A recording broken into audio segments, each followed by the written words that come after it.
Thanks. It's really good to be here. I got my master's degree from CCRMA last year, so it's good to be presenting on Faust. My story is one that kind of starts in graphics and goes into audio and more recently AI. These are some images that I made with Touch Designer, which is software that I formerly used on a daily basis, and I'm doing some development work on right now. So I'm interested in audio visualization topics and computer programming languages, and that's how I got involved in Faust. So now that you've been introduced to some Faust this morning, you might be wondering, how do we pick good values for UI elements? So if we look at this code, we have a cutoff, and the cutoff is being used for a low-pass filter. And you might be wondering, how do I pick this value of 440 to suit my needs, to make my effect sound good or correct? And if you have more complicated code, like a waveform, you see that this waveform has a bunch of numbers specified as a list. And you're wondering, how do I pick a waveform to be optimal for some objective, for some goal? And so these are some topics that can be broadly addressed by combining Faust with AI. An even bigger topic to address is the question of how do we write good Faust code in general? So you can kind of think about all of the trendy stuff happening with ChatGPT these days. How do we use language models to write Faust code for us? If we say, I want code that does this, or here's audio, give me the code that recreates this audio, these are all falling under the umbrella of topics such as program synthesis, program induction, symbolic regression, and large language models. So I'm not going to cover those as much as the first topic today, but I'm really happy to answer questions to the best of my ability on that second topic. I'm sorry. Yeah. There's just a terrible reflection in the middle of that thing. Is there any way to beat that back? No, that's the projector, and it's going onto the false wall. Yeah, just I can move. Yeah. I tried to fix that this morning too, like before. Oh, okay. It's fine if you get over this far. If you just slide laterally enough. Oh, yeah. Just I want to remind everyone in the audience that if you use this URL, tinyurl.com/FaustAI 2023, that's capital AI, then follow along with the slides. But also, this link could not work a month from now, who knows? So maybe don't click it if you're watching later. Okay, so these are the overview of the big research questions that we want to address with Faust and AI. And more concretely, this is what we're going to be working towards later in the talk, and that is picking the parameters of a parametric equalizer. So here, this is a parametric equalizer that I've coded in Faust. It has 3 sections. So each section has a frequency, it has a gain adjustment in decibels, the frequency is in hertz, and it also, in each section also has a bandwidth, and that bandwidth is in hertz. So you can see on this graph, or on this UI, that there's a section at a low frequency of 500 with negative 40 decibels adjusted, and then there's a notch frequency at 5,000 hertz with 3 decibels boosted, and then there's a frequency at 10,000 with negative 20 decibels adjusted. So suppose you have a data set of inputs going through outputs, and suppose that the hidden system that you don't know anything about happens to be this parametric equalizer with these values. The research question is, can we start with random values of our parametric equalizer and use machine learning to figure out what parameters minimize the loss, such that the inputs running through our trained model match the outputs? So we'll be working towards that later. All right, is there any question about that so far? I think, yeah, okay, I think we're good on the chat. Okay, yeah, they got the URL. Okay, so research topics with Faust and AI. So now I just want to throw out like a lot of ideas to spread some like inspiration for what can be what's going on with audio and AI these days. So there's the topic of sound matching. So in this topic, you might be given a short recording of, say, a synthesizer, and you want to be able to recreate that synthesizer with code. So that could be either tweaking the numbers, the parameters of your synthesizer model, or it could be just totally inventing the code of the synthesizer from scratch. That would be more of a language modeling approach. One paper that's very recent, it came out only, I think, a month ago, or maybe just 2 months ago, is quality diversity for synthesizer sound matching. And in this paper, they actually use Faust. So they use the DX7, the Yamaha DX7 implementation in Faust, and they use a subtopic of evolutionary algorithms called quality diversity algorithms in order to find optimal parameters of a synthesizer. And the data set that they use is nsynth, which is another, it's a great useful data set for synthesizers. And so I'll touch on that later. The next topic is symbolic regression and program induction and program synthesis. And in this topic, there is a new paper coming out in ICASP this summer, and it's called Blind Estimation of Audio Processor Graph. This is an amazing new work. I feel like it didn't have a lot of predecessors on this topic. The question that they're taking on is, for given audio, can we infer or induce what kind of graph produce that audio? So for instance, you might listen to audio and you might have access to the stems, but you need to be able to make the processor graph that recreates that audio. So you would build the audio processor graph saying, I need a low pass filter, and the output of that low pass filter needs to go through distortion, and I need a high pass filter, and the output of that high pass filter needs to go through reverb, and then I mix them together. So it's a combination, it's like a multi-stage pipeline that is able to make good progress towards inferring audio processor graphs. And I think that this is going to be a very important topic in the future. Next, there is generative audio. And this is a very buzzworthy topic. I'm sure you've all heard about some of these papers that I'll mention. There's DDSP from a few years ago from Google Magenta. There's Rave from Aircam and affiliates, I think. And there's MusicLM, another Google paper. And MusicLM does text to audio. So you can give a prompt, say, I want music that would be great for my bicycle spin cycle class or something, and it'll just like produce electronic music that fits that description. Are there any questions about those three like generative audio papers that have come out recently? They're pretty interesting. Yeah. Does the blind estimation paper work just in effects chains or just in sensors? I think that it's only effects chains. It's not about instruments yet, but certainly that would be a good avenue for future research. Yeah. Like, if you have questions from people in the room, like if you could repeat the questions. Oh yes. Okay. I think that would be very good. Like those. I don't think that people in the Zoom session can hear now. Yeah, okay, so there was a question about the blind estimation of audio processor graph paper, and the question was, do they work with instruments, generators of sound? And the answer is no, that they're only doing effects, but I expect someone to take on that question in the future, because right now it's just processors, it's not about generators.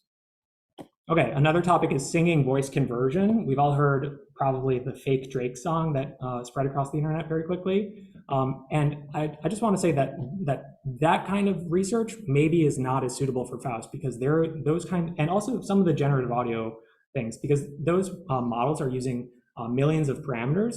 And what I'm trying to focus on this in this talk with Faust and AI is kind of on the smaller side. You have a Faust model, and it might only have, say, 10 to 150 parameters. We're talking about a little bit smaller scale machine learning task. But even if you have 150 parameters, to take that on as an optimization problem can still be very, very, very challenging, because it's like, even if you discretize each parameter into 10 bins, then you have something like 10 to the 150 possibilities. So it's an enormous combinatoric problem, even if you have 150 parameters that you're solving for.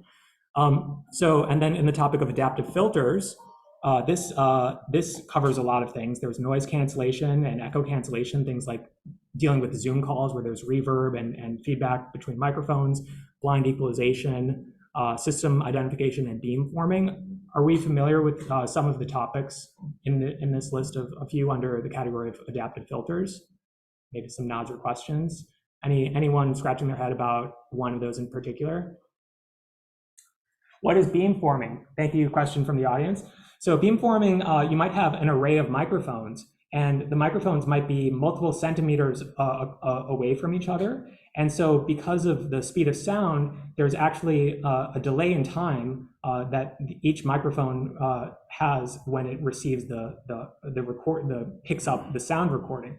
And based on the delays that the microphones perceive, you can redelay the microphones according to how they are spaced physically, and then add the signals together, and you can actually, with phase inversion, then you can get a cleaner signal. So this is useful for conferences where you want to locate where a speaker is.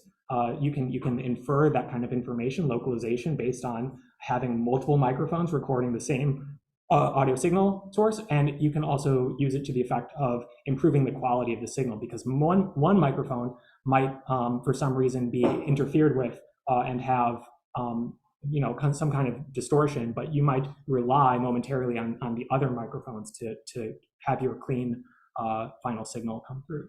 Is that clear? I'm not sure enough about 5G antennas, but possibly, yeah, was a question from the audience. Okay, so a paper that addresses this topic of adaptive filters that I recommend is Meta AF, and that was from Kay Spear and colleagues from 2022. On the topic of automated music production, there's deep audio effects, and deep audio effects style transfer. Those are both from Adobe Labs, Adobe Audio Research. And this topic is, suppose you have an audio effect and you basically want to figure out the parameters of the audio effect. And you could be using VSTs.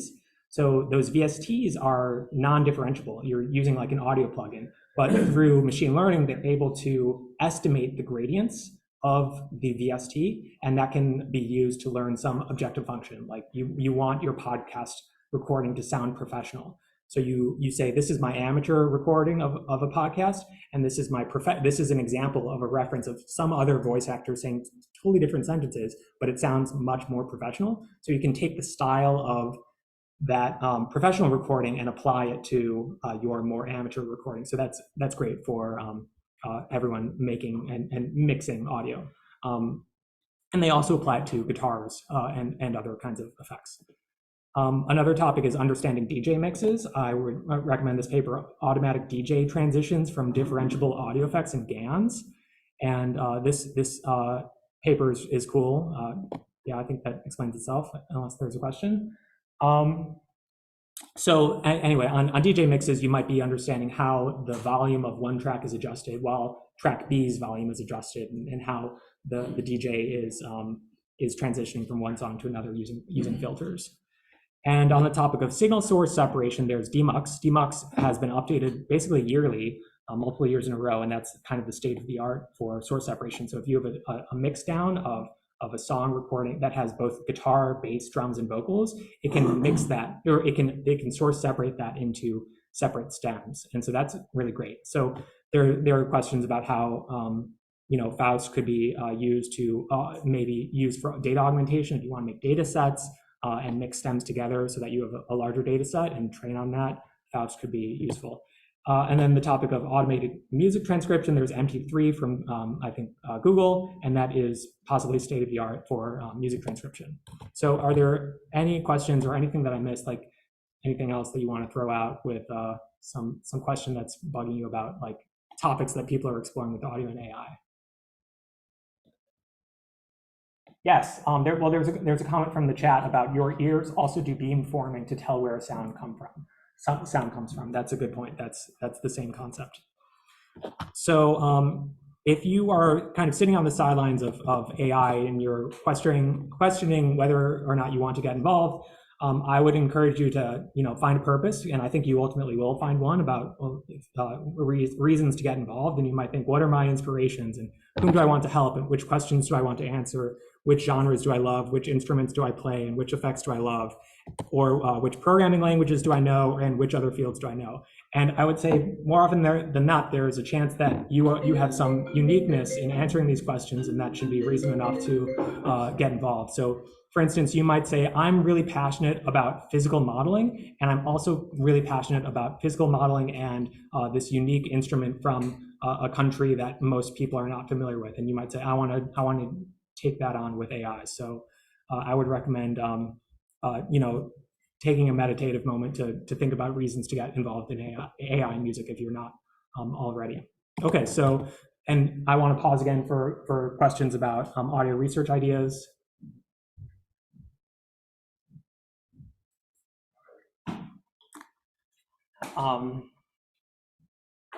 I have questions about what's practical and not given data sets, but specific is a question from the audience. Could I think maybe just type out your question and then I'll try to answer. Okay. Actually, I think I'll move on and try to get that addressed later. Okay, so where we're headed today is Faust. Faust connecting to JAX and JAX connecting to the XLA compiler. So what are these other things that I put in this diagram? JAX, first of all, is a Python module that is popularly used by things associated with Google, first and foremost, because they're the developers of it. So it's used at DeepMind and it's also used at Google Brain, and those two research labs merged recently. And I think that JAX was also used in some of the most high-profile research that those labs have done, like AlphaFold and so on. So these are high-performance libraries that are useful for machine learning, but they're useful for more than just machine learning. But I'll leave that for another day to discuss. The XLA compiler is a compiler. So JAX is not a compiler, but when you want to kind of compile it down to machine code, I suppose then the XLA, accelerated linear algebra, is doing that. And they love to brag about how fast XLA is and how optimized it is for computation. And I think that that can be demonstrated with how fast some of the Faust code runs once it's used inside JAX and with an XLA backend. So we'll be getting into some of those technical details. I'll also be showing you this or describing this Faust to JAX Python notebook. So in this example, we have a cutoff, and the cutoff has a value of 440. But I'm supposing that we don't know that value of 440. So we might initialize our system with a value of 10,000, but we have a training set of pairs of inputs and outputs. So you could have just white noise going through a filter at 440 and its output, or you could have a guitar. So you could have your guitar and it goes through your low pass, and then you get the output. So if you have this data set and what the pairs represent in the data set is going through this low pass filter, you want to ultimately find out what value of your cutoff was. Now, there are smarter ways of doing that with transfer functions and things, but this is just demonstrating a gradient descent approach to finding this solution. And in this specific example, I want to emphasize that we're cheating a little bit because we know in advance that the system is what the system is. We know that the hidden model is a low pass filter with like a one order low pass filter. But this approach of gradient descent does generalize to more black box situations in which you don't know anything about what the model is. But if you come up with your train model and you parameterize your train model, you can still do a black box experiment. So it's like, I have this guitar pedal, I have pairs of inputs and outputs from it, but I want to hypothesize with my own JAX code or my own Faust code about what that pedal is, and I want to specify my parameters of my guitar pedal and use gradient descent to make it so that the inputs match the outputs. So is that making sense so far? Great. Okay, so the plot on the right is the loss landscape. So you can see with my mouse that I'm going to move over here. Hopefully it's shown. So the mouse over here, we're starting at 10,000 hertz, but over time, our value of 10,000 falls and falls until it reaches 440, and we get a loss of 0. So this is demonstrating that gradient descent is solving it. And so if you go to my GitHub and my project DawDreamer, and you follow the links to the Faust to JAX notebook, then you will see this notebook which you can run in Google Colab. I'm going to answer a question from the audience, which is about Mojo. Yeah, so I think Mojo would be an interesting backend, just like JAX.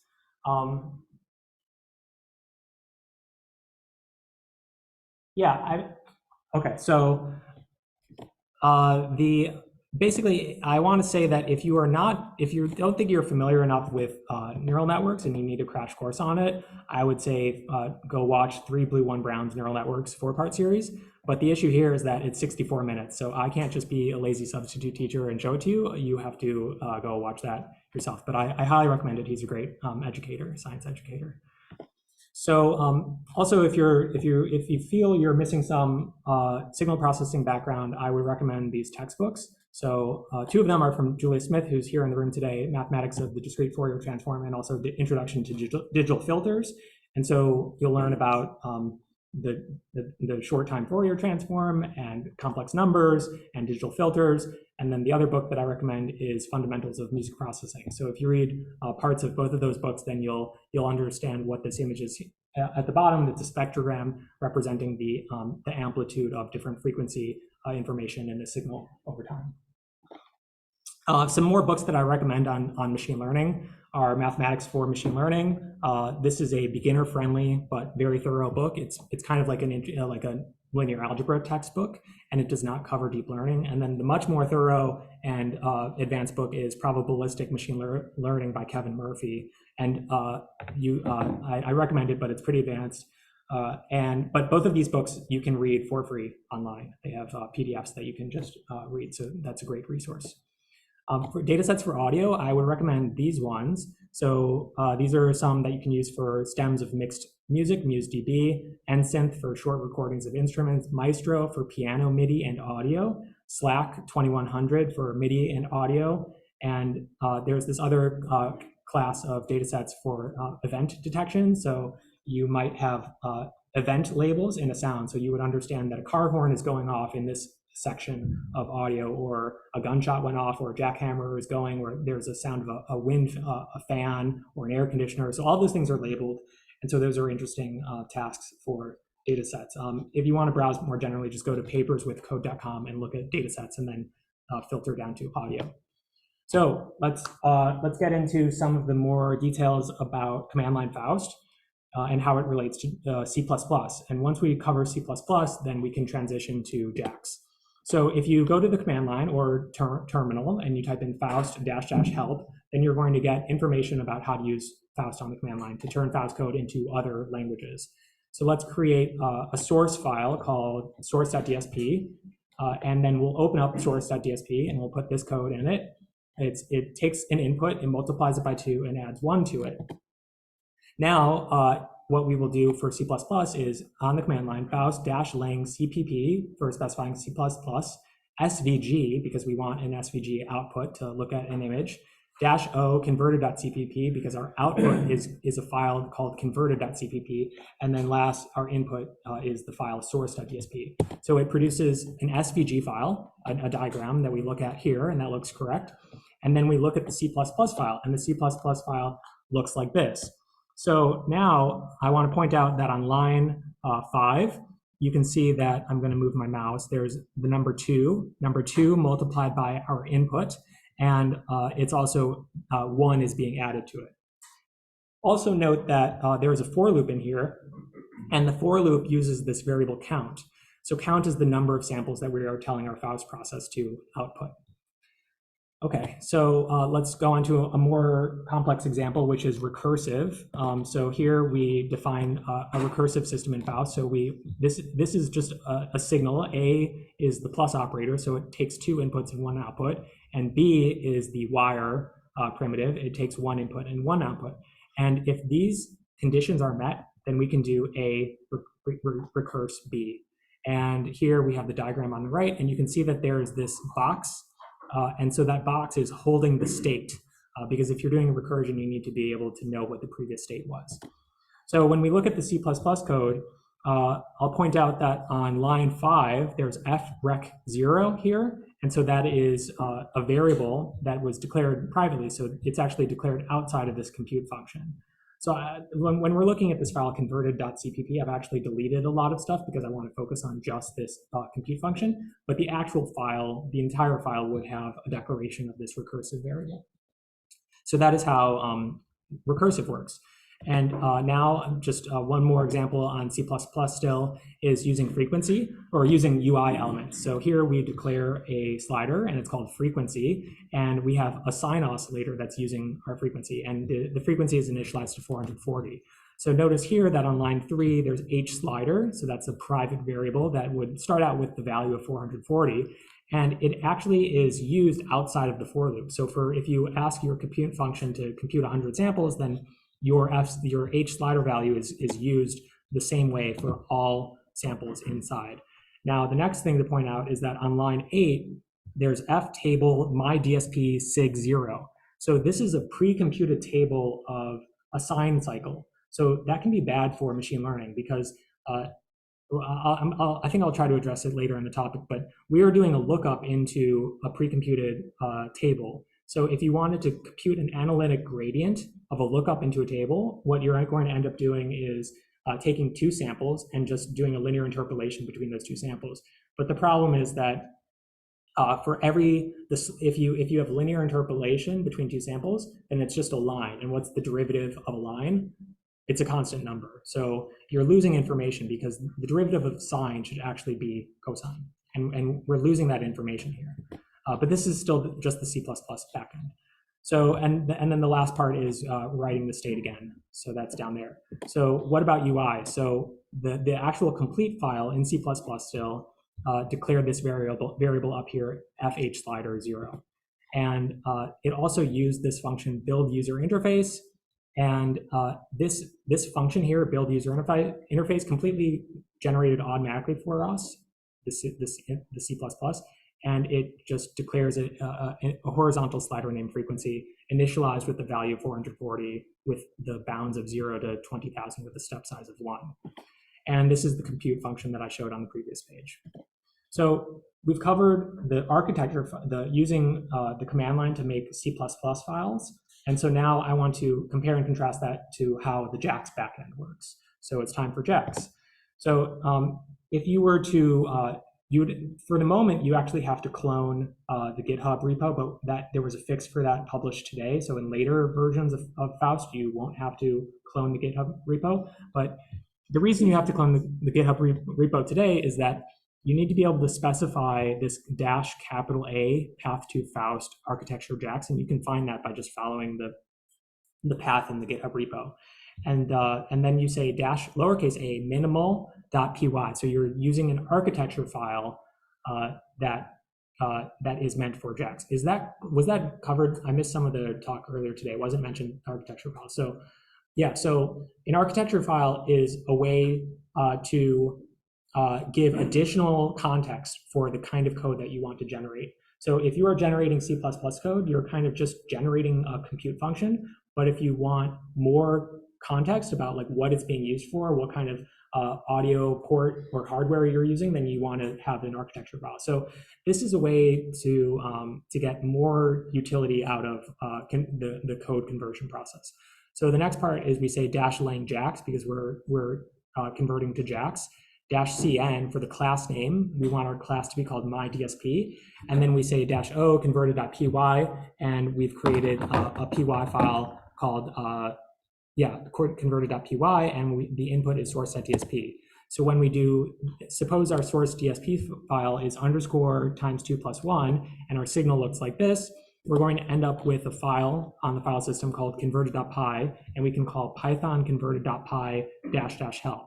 So that is going to be a kind of command line utility that can process audio.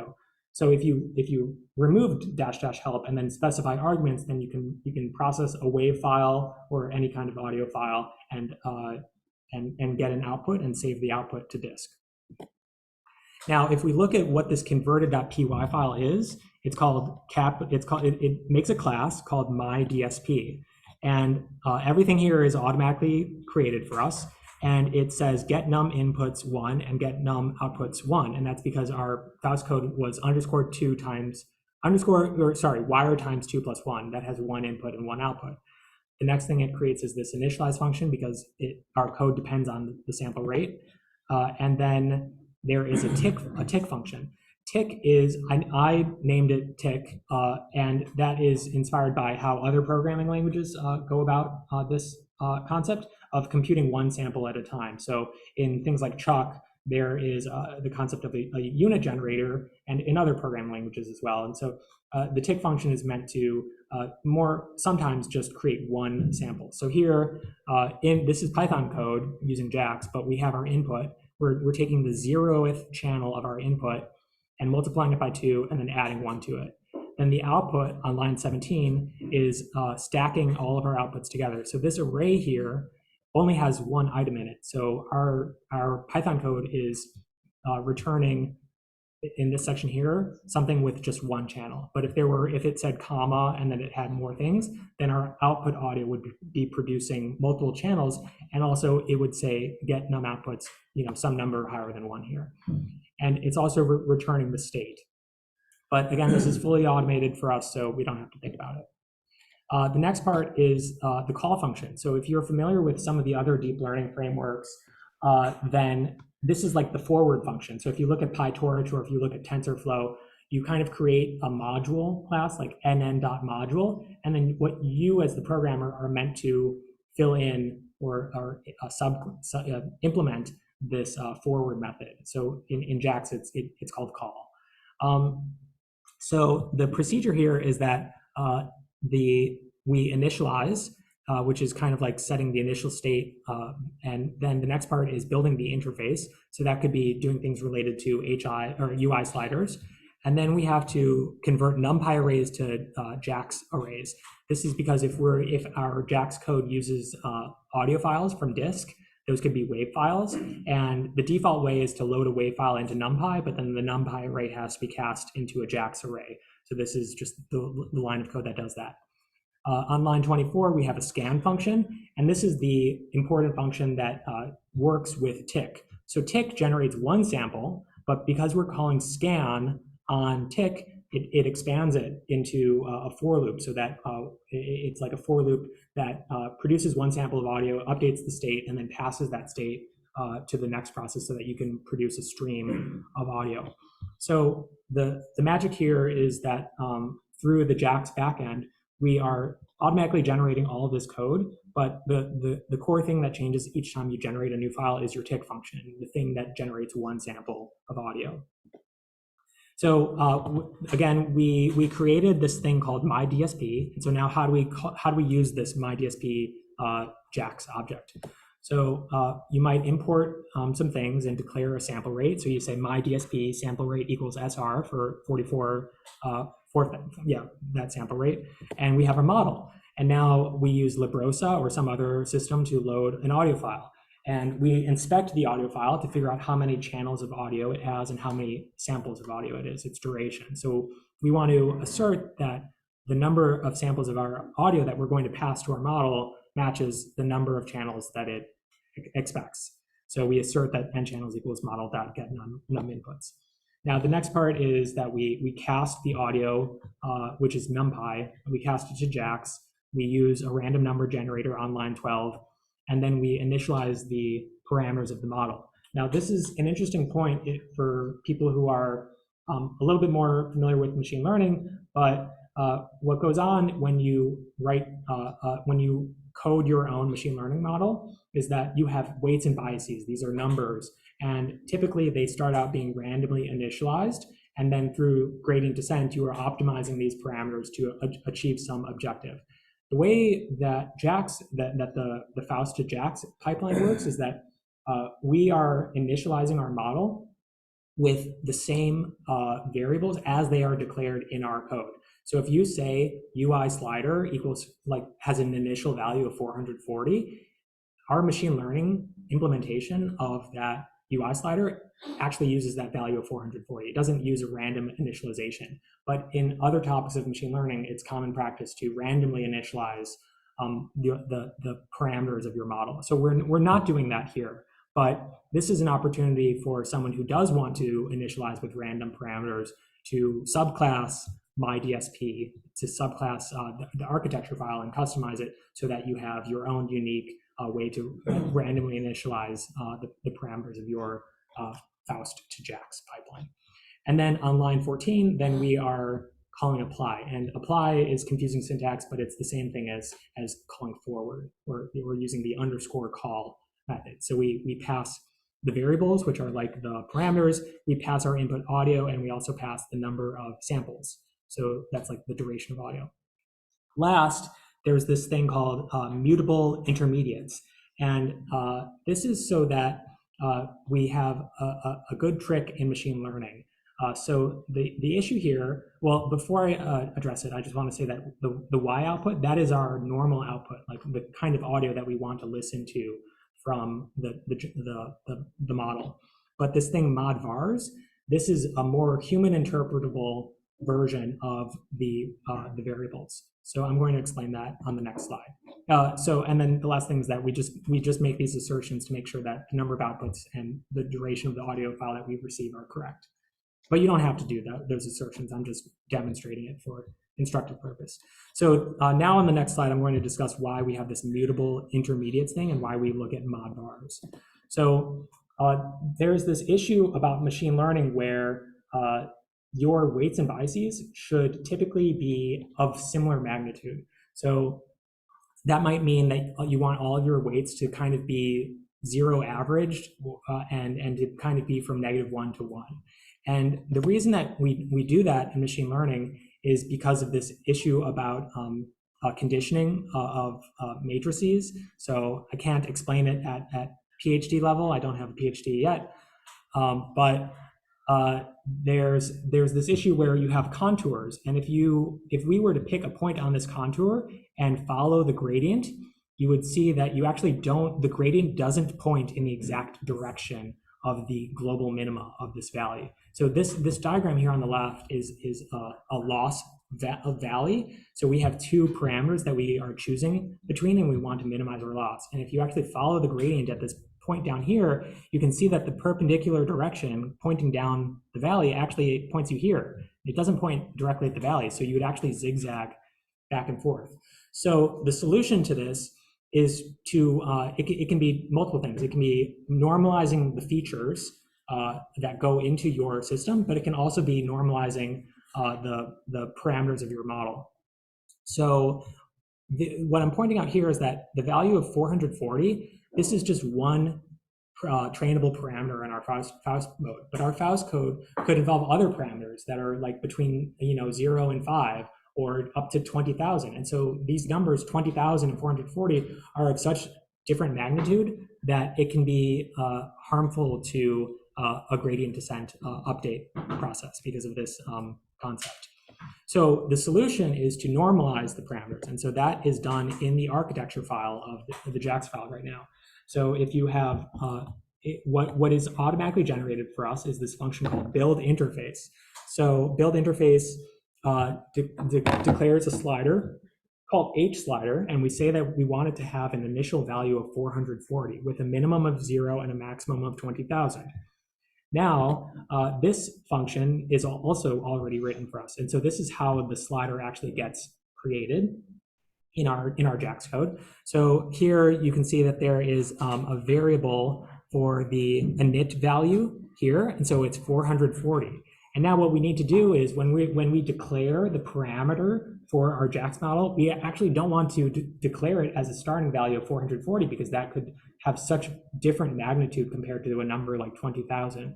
So we normalize it using JAX interpolate. This is linear interpolation. And so we remap it to the range -1 to 1. And now we have a new variable init. And when we declare the trainable parameter, we give it this other value because we've taken the value of 440 and we found out how far it is between 0 and 2000. We've remapped it into the range -1 to 1. So then the parameter gets initialized like this, and we give it a different name. We give it an underscore name to distinguish it from the proper label that doesn't have the underscore. And the next thing is that we clip it again to -1 because -1 to 1, because in Faust we don't want this value of 440 to go outside of the range of 0 to 20,000 because you might have exploding numbers. You might divide by 0 or something. So by clipping it here, we are preventing the actual Faust code that happens later down the pipeline from using a value that would be outside of your intended range. But if you want to turn off this restriction of clipping, it's up to you to look at the architecture file of JAX and remove this line of clip so that it doesn't clip. But you might run into issues where your parameters might momentarily reach far up beyond their intended range. Like suppose your intended range is 0 to 20,000. You might momentarily have the machine learning model try values that are far outside of that range. And so that's why clip is there. And then what we do is we remap it again from -1 to 1, and then from -1 to 1 into our intended range. And now we have a variable that we can actually use in our Faust code. And then what we do is we sew the intermediate variable into intermediates, and so that becomes a human interpretable value. So if you were to actually, if you train the model and then look at what its weights and biases are, these numbers are typically going to be between -1 and 1. But if you look at the intermediate values, then you're going to see the human interpretable values of like 440. So that was a kind of tangent, but it's important nuance, because I expect that if someone is going to be doing more machine learning with Faust and JAX, then you should know some of the nuance about how this architecture file was created. Another caveat that is pretty important is that the default OSC, the oscillators library for a sine oscillator, uses a pre-computed table. So if we look at our JAX code that gets generated when you have os.osc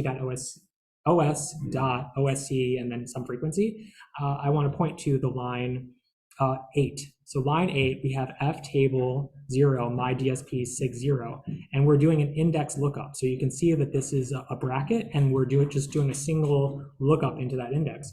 Now, if you were, this is the forward pass, it's our tick function. But if you were to ask JAX, what is the gradient of this function, you would just be doing linear interpolation here on this pre-computed table, and that is bad. You want to be doing an analytic gradient on the sine function.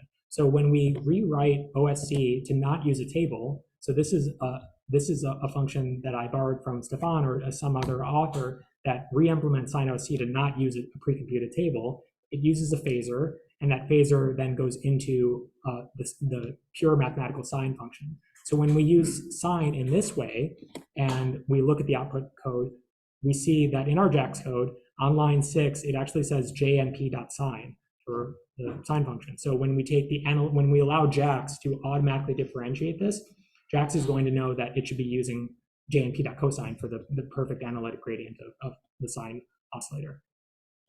The next thing about JAX that I want to cover is the just-in-time compilation feature. So what this means is that the whole JAX and XLA compiler step can very efficiently optimize your JAX code so that it fuses arithmetic operations together based on your CPU, hardware, TPU, etc. And so this is code where you have your apply function, but you want to like fuse it into a graph, and then that graph is fully optimized. And so once you've done this process of compiling the graph, then it's going to be very fast for future steps. So this is just the syntax of doing that. It is a little tricky. The reason that there is static argnum2 is because if I jump back a few slides, how far do I have to go? The call function, I would just want to say that there's self, which is the 0th argument, x is the 1th argument, or first argument, t is the index 2 argument, t is the number of samples that we are asking our call function to output.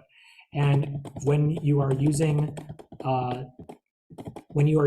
JIT compilation, you want to tell your graph in advance how many samples you're going to produce, because if you're changing the number of samples, then the graph is going to be different. So that's why we say, if we know that the number of samples that we want our graph to produce is just 1 second of audio, then we're saying static argnums is 2, because only that t argument is a static variable. The next thing that we do is we make an input shape. So the input shape has 2 dimensions. So the first dimension is the number of channels, and then the second dimension here is the number of samples. Then we create random noise. So the random noise is just uniform white noise, and it has our input shape. And then we initialize our model. So that's initializing the parameters. And but I mentioned that we right now we're actually not doing anything important with that, with the JAX architecture file. And then we can print our normalized parameters, and then we can do JIT inference. So the first time that you run JIT inference function on your parameters and your input noise or any kind of audio, it's going to be slow, because it's going to just in time at this very moment that you on line 13 that you call JIT inference function, that's when the compilation is actually going to happen. But then on subsequent runs, it's actually going to be much, much faster. And then we're also printing the mod bars intermediate so that those values of like 440 show up and they're interpretable. The next important feature about JAX is VMAP. So VMAP is Vectorized Map. And what this means is that you want to be able to compute a batch of audio. So before we just had one item. It could be some number of channels and some number of samples, but it's just computing one sample, one item. But if you want to compute many things in parallel, you might have 100 items in a batch that you want to run through your DSP graph. And that is what VMAP can allow you to accomplish. So what we're doing here is just taking our myDSP class, and we are vmapping it into a new class, myDSP batch. And so this myDSP batch can take a batch of inputs. So I'm going to show you that we instantiate our myDSP batch with the sample rate, and we give it we declare a batch size of 10. And now look at our input shape. It's actually 3 dimensions. There's batch size, comma, number of channels, and then comma t, the duration, the number of samples that we want to produce. So this is 3 things, whereas before on the previous slide, it was just 2 things. So we're going to compute multiple things in parallel. So we will make noises as our random input, and we're going to use our input shape. That's a batch of noises. We're going to initialize our model again and get the parameters, and then we can run model batch apply with our parameters and our noises. Actually, I apologize. There might be a minor typo here. You might actually want to just put, this is a dictionary, but you might just want to put params without a dictionary here. So I apologize if that's incorrect. So this is demonstrating how to compute multiple samples in parallel. And the interesting thing here is that your parameters can actually be different per item. So if you have a synthesizer that has 150 parameters and you have 100 items that you want to compute all at once, every one of those 100 items can have its own settings of the synthesizer. So that's amazing. You can explore in parallel, or as much as your CPU allows, many different possibilities of parameters. And so this is a strength that JAX allows that something like NumPy or SciPy wouldn't allow, because if you have your B and A coefficients, say, of an LT filter in SciPy, you can't compute different B and A coefficients for each item in the batch. So how do we use all of this in practice? I would recommend checking out a Python module that I've been working on for a while called DawDreamer. So DawDreamer is a Python module for composing graphs of audio processors.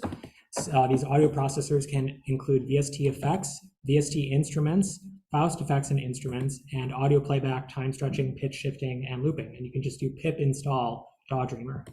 It supports MIDI, polyphony, it supports parameter automation, and it supports the Faust Box and Signal APIs.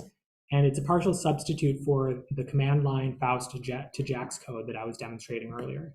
It's supported on macOS, Windows, and Linux, and it comes with some notebooks for DJ mixing and mashups of acapellas and instrumentals. So if you go to the examples folder and then look at the notebooks, you'll see the Faust, you'll see the machine learning notebooks and the DJ mix notebooks and so on.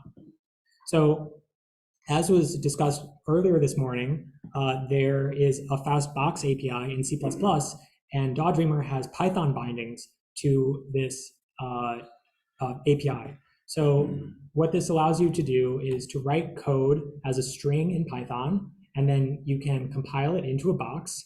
And so here we declare process is wire, comma 3.14, and then they're sequenced into add. So it's going to take an input, add 3, and add 3.14 to it. So by calling box from DSP on our code, we receive a box object. We receive an integer inputs and integer outputs. So this would be 1 and this would be 1. Now there's an equivalent way of writing this code without using box from DSP. But actually box from DSP, like you could use anything from the Faust library. So you could use a cool filter or physical modeling and so on, and it just turns it into a box, and then you can do Python manipulations of that box. But you can also code boxes from scratch. So you can do box wire to represent this underscore character, and box real to declare a constant number. And then you can use the box add compose operation, and then you get a box. And then you, once we have this box, now this is where we get to the JAX moment. So we use box to source. So we take our box and we say we want to use the JAX language, and we declare it with a module name called myDSP, and we want to use the JAX architecture file that I mentioned earlier. So now, once we have our JAX code, this is a string just representing that JAX code that got output to the file system earlier. But here, it didn't need to be output to the file system. We just have it locally in memory in Python. So there's this kind of hacky thing that we do where we have Python code, and we actually execute that Python code in a global space with custom globals. So this is a built-in function that always exists in Python. So we're executing our Python code.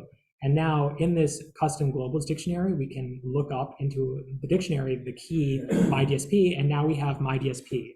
So this thing, myDSP, is exactly the same class as what I was demonstrating in the command line. When you're using Faust to JAX on the command line, you're making a text file, and that text file has myDSP in it. But here, we haven't written to the file system at all. We've just through this kind of hacky thing, gotten a myDSP class. And now you can use that myDSP class however you want for training. So I hinted at this earlier, but that myDSP class, you use it in the Python notebook. It's your trainable JAX module, and you use it for gradient descent, and then you optimize some system.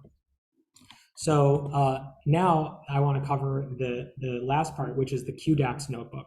So in this QDax notebook, we want to optimize parameters of a multi-section parametric equalizer. So this is the code of the parametric equalizer. You can refer to it later. And then in the results of training with QDax in this Python notebook is that you can see that the ground truth variable for one of the sections was a frequency notch of 500. And through quality diversity machine learning, that's the topic of this approach to machine learning, we optimized to the point that our trained model has the frequency of 500. And now it was supposed to have a gain of -40 dB, and it ended up with a gain of -18, but that's maybe okay. And if you compare some of these other values, like a frequency of 5,000 was the goal, but it ended up with the value of 4,857. That's very close. And the gain was supposed to be 3 dB, and it ended up getting a gain of 3.3 dB. So these values are very, very good and interpretable. And this Python notebook is also going to produce diagrams like on the right, where you're doing this thing in quality diversity that I think I don't have time to explain, but it's a very interesting approach to machine learning that is explained in the notebook if you check it out. These are some diagrams that also come with that notebook, so you can see that the fitness is improving over time. And last, I want to say that other people are following this line of research. So there's a new paper called Quality Diversity for Synthesizer Sound Matching, and they, like I said, they use Faust. They don't use JAX. I hope that they use JAX in the future, but they use Faust and the DX7 implementation in the Faust libraries, and through quality diversity algorithms, they're able to explore different parameters of the DX7 emulation in order to match sounds in the NSynth data set. So I think that is a very exciting line of research, and I hope that in the future, more people can find ways to use Faust and JAX at the same time. One more thing I want to say, that there's other work on Faust and AI. There's the Julia tutorial by Cora Johnson-Robertson, and that is published at this URL. So if you are curious about Julia, definitely check out that as well. And I think that I will, is there maybe just last questions to wrap up? Any questions? Basic question, your slide is going to be posted somewhere. Yeah, so the URL was, did you get the URL? I kind of forget what it is. Faust AI Day 2023 or something. I'll let you know. Okay. So thank you. Yeah, and then I just want to pitch some of my other Faust contributions. I have TD Faust, which is the integration of Faust inside of Touch Designer. So Touch Designer is like a creative coding platform that integrates well with all kinds of software and hardware.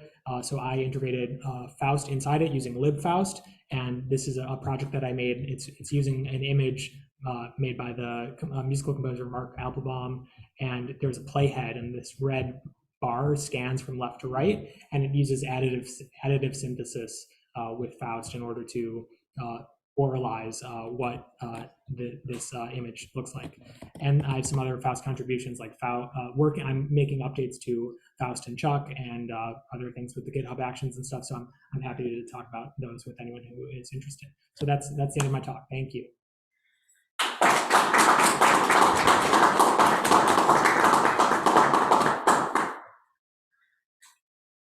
There's time for a couple of questions. Maybe two. Yeah, okay, so Carl Heiner is in the audience, and I want to say that he has really great work with physical modeling that he published very recently. And I think that physical modeling is like one of the great libraries within Faust. And as another research topic, I would say, see what can be done with physical modeling and with Faust and Jax, because if you use if you generate your code with Faust and then you use the physical modeling libraries, you're going to end up with a lot of parameters. And so then I think that would be a good research topic. Maybe Carl should put a link in the chat for that. Okay. Anything else?